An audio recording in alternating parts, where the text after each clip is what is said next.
बिस्मिल्लाहिर्रहमानिर्रहीम अस्सलाम वालेकुम। कैसे हो प्यारे बच्चों, उम्मीद करती हूँ खैरियत से होगी। New Oxford modern English book 8 के अंदर एक पोम है हमारे पास जॉन कीट्स की on the grass hopper and cricket, जिसको हमने डिटेल के साथ डिस्कस कर लिया था। इसकी एक्सप्लेनेशन भी हो चुकी है, वर्ड मीनिंग्स भी हो चुके हैं। Now we are heading towards the question answers. तो बच्चों यहाँ पर जो क्वेश्चंस हैं बहुत ही सिंपल हैं, आपको सिर्फ इसको थॉरली रीड करना है और उसको अंडरस्टैंड करना है। आंसर्स आपके सारे जो है वो पोम के अंदर ही मौजूद हैं। स्टार्ट करते हैं, वीडियो एंड तक देखिएगा, कहीं कोई बात समझ में नहीं आया करे तो फॉरवर्ड रिवाइंड करके देख लिया करें। यहाँ पर कह रहे हैं क्वेश्चन नंबर 1 पार्ट ए में, which line in the poem is similar to the first. ठीक है, कौन सी लाइन ऐसी है जो फर्स्ट लाइन से सिमिलर है and expresses the same idea, यानी फर्स्ट लाइन और जो सिमिलर लाइन है दोनों का सेम आइडिया है, सेम मीनिंग है, सेम फ्रेजेस हैं। तो बच्चों यहाँ पर आप देख सकते हो कि हमने जब पोम रीड की थी तो वहाँ पर हमने देखा था the poetry of earth is never dead, कभी भी मरती नहीं है जो पोइट्री है अर्थ की। तो बिल्कुल सेम लाइन अगर आप गौर से देखें तो यहाँ पर स्टार्ट हो रही है the poetry of earth is ceasing never, कि वो कभी भी ख़त्म होने को नहीं आती, कभी भी नहीं मरती, कभी भी ख़त्म नहीं होती।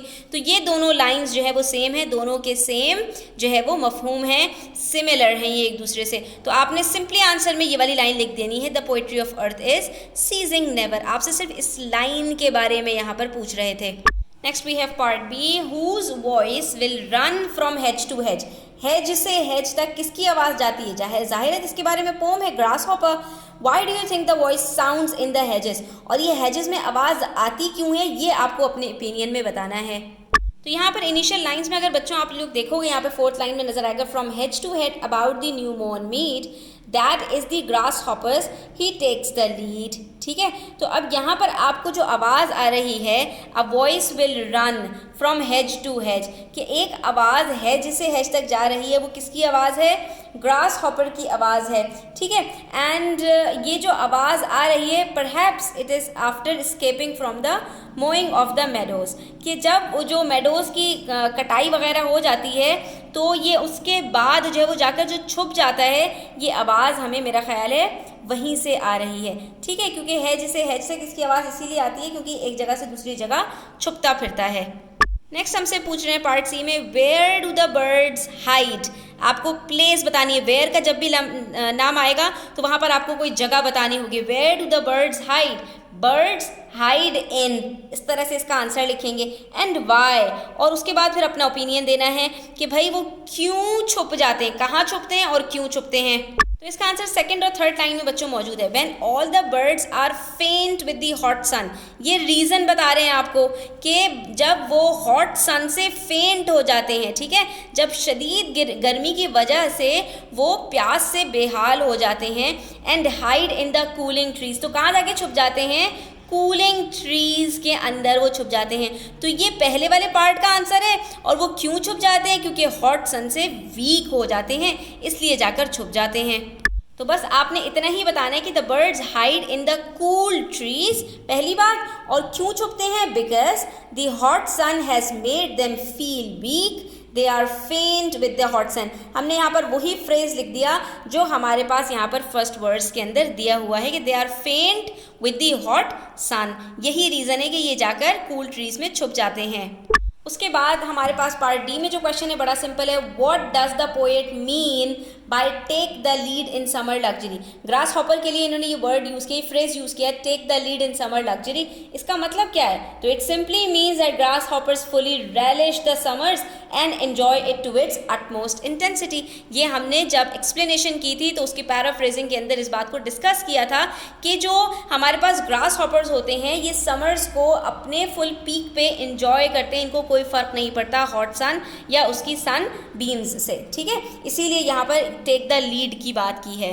और उसके बाद does the grass hopper tyre. अब यहाँ पर आपसे येस या नो में आंसर पूछ रहे हैं कि क्या ग्रास हॉपर भी थक जाता है? टायर का मतलब थक जाता है। तो आपने यहाँ पे बताना है how does he then behave, और जब यहाँ पे कह रहे हैं तो उसके बाद वो कैसे बिहेव करता है। तो यहाँ पर इन्होंने पार्ट 2 जो दिया उससे खुद ही बता दिया कि हाँ जी पहले पार्ट का आंसर तो यही होगा, yes the grass hopper tyres. ठीक है, और उसके बाद फिर आपको उसके बिहेवियर के बारे में बताना है कि वो फिर उसके बाद किस तरह से बिहेव करता है। तो यहाँ पर हमें बताया गया है कि बच्चों, और for when tired out with fun, जब वो खेल कूद के थक जाता है, तो ये बात तो हमें मिल गई यहाँ पर कि येस ही टायर्स आउट, तो फिर वो क्या करता है, he rest at ease beneath some pleasant weed, तो वो क्या करता है, किसी झाड़ी के अंदर छुप जाता है और वहाँ पर जाके आराम करता है। ठीक है, तो हमने यही बात लिख देनी है कि yes the grasshopper tires, when that happens he rests beneath some pleasant weed। हम कहीं और से कोई लंबी चौड़ी एक्सप्लेनेशन नहीं देंगे, जितनी बात पूछी है उतनी ही बात अगर मौजूद है टेक्स्ट में तो वहीं से एग्जैक्टली उठा लेंगे। ठीक है बच्चों, इस चीज़ का आपने ध्यान रखना है। फिर पार्ट एफ के अंदर हमसे पूछा है कि व्हाट टाइम ऑफ डे, सिर्फ डे का टाइम बताना है कि कौन सा टाइम है, उसको क्या कहते हैं, is described in the second part of the poem. Poem के अंदर कौन से दिन का हिस्सा जो है उन्होंने डिस्क्राइब किया है। तो दिन के हिस्सों के अंदर सबसे पहले मॉर्निंग होती है, फिर हमारे पास आफ्टरनून होता है, फिर हमारे पास इवनिंग होती है। तो आपने यही तलाश करना है कि भाई कौन से जो है वो टाइम की बात की जा रही है। और पार्ट जी में कह रहे हैं व्हाट क्रिएट्स द साइलेंस, और कौन सी चीज़ है जो साइलेंस क्रिएट कर देती है, खामोशी जिसकी वजह से छा जाती है। तो यहाँ पर अगर आप जो है वो यहाँ पर देखेंगे बच्चों तो आपको दोनों आंसर्स मिल जाएंगे कि on a loan winter evening की बात हो रही है। तो आप सिंपली बता देंगे पार्ट एफ में कि इवनिंग का यहाँ पर जो टाइम ऑफ डे है वो कौन सा है, इवनिंग है। और साइलेंस किसकी वजह से क्रिएट होती है, when the Frost has wrote a silence, when the Frost has brought a silence, जब जो फ्रॉस्ट है वो साइलेंस लेकर आती है। तो who creates the silence, the Frost creates the silence. कितना सिंपल है, सिर्फ आपको गौर से सवाल पढ़ना है, जवाब सारे मौजूद हैं एग्जैक्टली। और पार्ट एच में आपसे सिर्फ सिंपली रीजन मांग रहे हैं कि why does the cricket song sound to the poet, poet को क्यों लगता है कि जो क्रिकेट का सॉन्ग है like that of the grasshopper, वो बिल्कुल ग्रास हॉपर से मिलता जुलता है, is similar to that of grasshopper. इसका मतलब लाइक का मतलब क्या है यहाँ पर कि वो उससे मिलता जुलता है। ये क्यों लगता है पोएट को, तो बच्चों हमने पढ़ा था कि आदमी जो ड्राउजी होता है यानी कि हाफ स्लीपी और हाफ अवेक, उसके लिए ऐसा होता है कि उसको ऐसा महसूस हो रहा होता है कि जैसे बाहर लौट आई हो और ग्रास हॉपर के जो है वो आवाज़ आ रही होती है। तो the cricket song sound to the poet like that of grasshoppers, ये तो हमने पूरा क्वेश्चन से उठाया। उसके बाद हम रीज़न बताएंगे because he is drowsy and warm by the fire which perhaps reminds him of how he felt in the summer.